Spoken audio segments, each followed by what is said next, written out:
Welcome to John James Audubon State Park's first Museum Monday video from the archives Susan's Dream.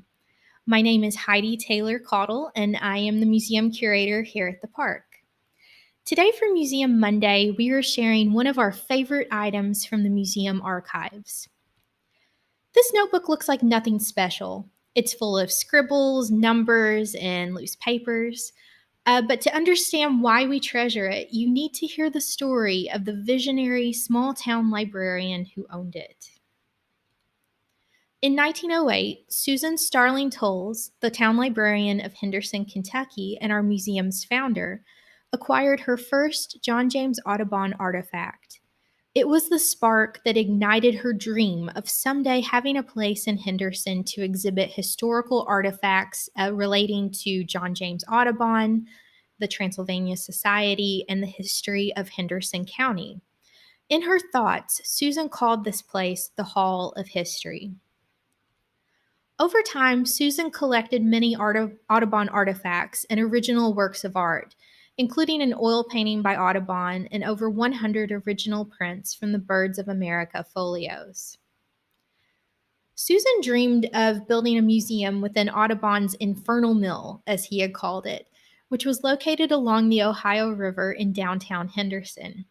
The mill burned in 1913, but the site of the mill continued to be her place of choice for a new building to display the growing collection. In the 1920s, Susan heard of a large collection of Audubon prints engraved by Robert Havell Jr. That were available for sale at Goodspeed's bookshop in Boston, Massachusetts. She borrowed $1,000 and asked the shop for as many prints as that would buy, working out a deal with the shop's owner to sell them on commission. The prices were incredibly low. For 2 Cardinal prints, Susan paid $10 apiece. Since the cardinal is Kentucky's state bird, she presented one of these prints to the Kentucky Historical Society in Frankfort. The second print she later donated to our museum at John James Audubon State Park. Once Susan received the prints from Goodspeed's bookshop, she put them on display and sale at the Henderson Public Library.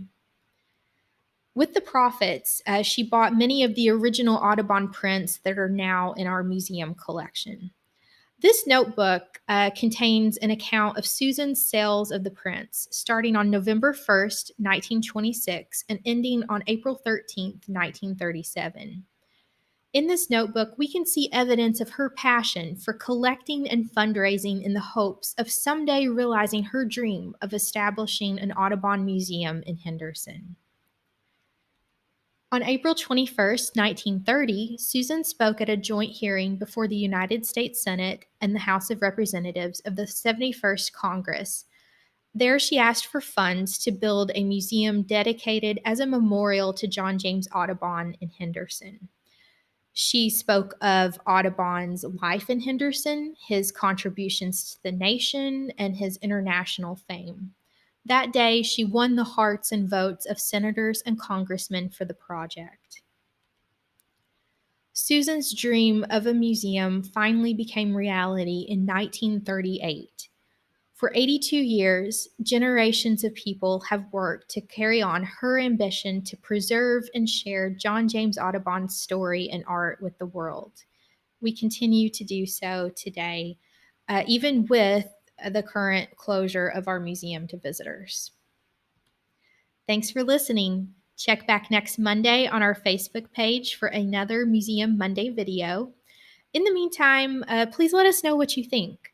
Like and comment, ask questions, and consider sharing this video with friends. Stay safe and be well.